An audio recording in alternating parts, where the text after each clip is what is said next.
What makes the brain powerful? I think, therefore I am. In a certain sense, our brains define who we are. You have to be at least a tad curious about answering that question. I certainly am. This is the image of a mouse brain, which consists of 100 million neurons.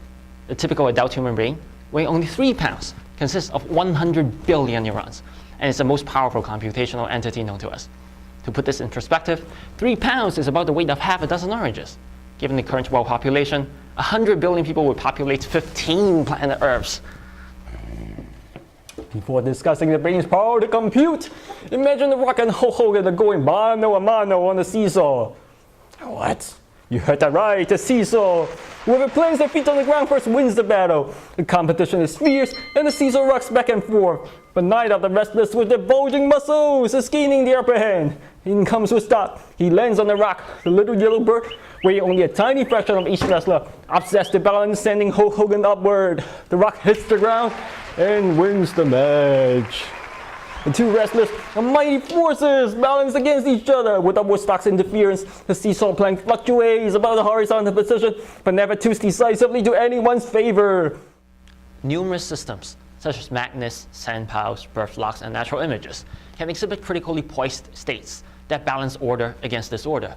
In the case of H2O, liquid water is denser and hence more ordered than steam. Critical water is in essence an infinitely compressible fluid. A slight increase or decrease in pressure can drive it entirely into either the liquid or the gaseous state, respectively. This is analogous to Woodstock biasing the tilt of the seesaw.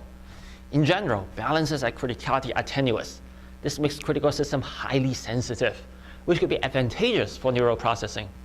While criticality has its origin in physics, computer scientists have demonstrated that a dynamical system's capacity to process information hinges on two factors. These factors, coincidentally, are analogous to order and disorder. These converging notions make the critical state a tantalizing candidate for framing the study of computation across the brain. My current research focuses on simulating and analyzing models of neuronal networks exhibiting critical behavior that is consistent with empirical data. I am honing in on critical networks by examining various types of connectivity between excitatory and inhibitory neurons. Empirical evidence has suggested that cortical neurons regulate themselves so that they are neither too active nor too quiescent. Critically balanced regimes for large brain areas, however, require more than just balance at a single neuron level.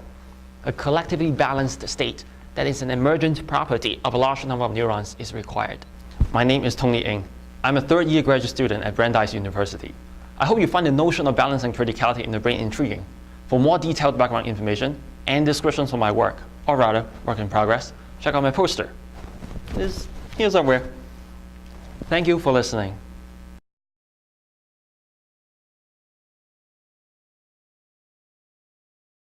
So, I think that's a wrap.